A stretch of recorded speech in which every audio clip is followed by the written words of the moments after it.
Hello friends, welcome back to Rashmi's kitchen. ಇವತ್ತು ಮೈಸೂರು ಬೋಂಡ ಅಂತಲೂ ಕರೀತಾರೆ, ಗೋಲಿ ಬಜ್ಜಿ ಅಂತಲೂ ಕರೀತಾರೆ. ಇದನ್ನು ಕ್ವಿಕ್ಕಾಗಿ ಮಾಡಿ ಒಂದು ಈವ್ನಿಂಗ್ ಸ್ನ್ಯಾಕ್ ಮಾಡೋಣ ಬನ್ನಿ. ಇದಕ್ಕೆ ನಾನು ತೊಗೊಳ್ತಾ ಇರೋದು ಮೊಸರು, ಸ್ವಲ್ಪ ಅಡುಗೆ ಸೋಡಾ, ಆಮೇಲೆ ಅದಕ್ಕೆ ಸ್ವಲ್ಪ ಉಪ್ಪು, ಹಸಿಮೆಣ್ಸಿನ್ಕಾಯಿ ಪೇಸ್ಟ್ ಬೇಕಾದ್ರೆ ಹಾಕ್ಬೋದು, ಇಲ್ಲ ಅಂತಂದರೆ ನಾನು ಚಿಲ್ಲಿ ಫ್ಲೇಕ್ಸ್ ಹಾಕ್ಕೊಳ್ತಾ ಇದ್ದೀನಿ. ಇದನ್ನು ಸ್ವಲ್ಪ ಮಿಕ್ಸ್ ಮಾಡ್ಕೊಳ್ಳೋಣ ಚೆನ್ನಾಗಿ.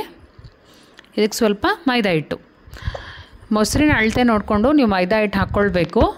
ಈ ಕಡೆ ತೀರಾ ಗಟ್ಟಿನೂ ಅಲ್ಲ, ತೀರಾ ತೆಳುವೂ ಅಲ್ಲ, ಮೀಡಿಯಮ್ ಹದಕ್ಕೆ ನಾವು ಹಿಟ್ಟನ್ನು ಕಲಸಿಟ್ಕೊಳ್ತಾ ಇದ್ದೀನಿ. ಈಗ ನೋಡಿ ಬ್ಯಾಟರ್ ರೆಡಿ ಆಗಿದೆ. ಈಗ ಚೆನ್ನಾಗಿ ಮಿಕ್ಸ್ ಮಾಡ್ಕೊಂಡಿದ್ದೀನಿ ನಾನು.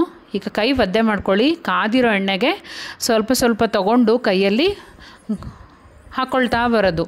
ನೀವು ಎಣ್ಣೆಗೆ ನಿಧಾನಕ್ಕೆ ಬಿಡ್ತಾ ಬಂದರೆ ಈಗ ನಿಮಗೆ ಮೈಸೂರು ಬೋಂಡ ರೆಡಿ ಆಗುತ್ತೆ. ಎರಡೂ ಕಡೆ ಹದವಾಗಿ ಚೆನ್ನಾಗಿ ಗೋಲ್ಡನ್ ಕಲರ್ ಬರಬೇಕು.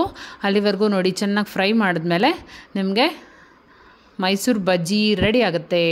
ಗೋಲಿ ಬಜ್ಜಿ ಅಂತಲೇ ಫೇಮಸ್ಸು. ಧಾರವಾಡ, ಹುಬ್ಳಿ ಕಡೆ ಅಂತಂತೂ ಇದನ್ನು ಈವ್ನಿಂಗ್ ಸ್ನ್ಯಾಕು, ಮಾರ್ನಿಂಗ್ ಟಿಫನ್ಗೂ ಅಷ್ಟೇ ಅವರು ಟೀ ಕಾಫಿ ಜೊತೆ ಎಲ್ಲ ತಿಂತಾ ಇರ್ತಾರೆ. ಟೀ ಕಾಫಿಗೆ ಒಳ್ಳೆ ಕಾಂಬಿನೇಷನ್ನು. ಈವ್ನಿಂಗ್ ಸ್ನ್ಯಾಕಾಗಿ ಕ್ವಿಕ್ಕಾಗಿ ನೀವು ಈವ್ನಿಂಗ್ ಯಾರೋ ಗೆಸ್ಟ್ ಬಂದರು ಅಂದರೂ ಮಾಡಿಕೊಡ್ಬೋದು. ಮಕ್ಕಳಂತೂ ತುಂಬಾ ಎಂಜಾಯ್ ಮಾಡ್ಕೊಂಡು ತಿಂತಾರೆ. It's perfect snack for evening time.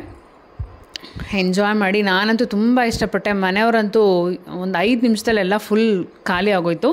Thank you for watching. ನೀವು ಟ್ರೈ ಮಾಡಿ, ಚಾನಲ್ಗೆ ಸಬ್ಸ್ಕ್ರೈಬ್ ಆಗಿ. Thank you.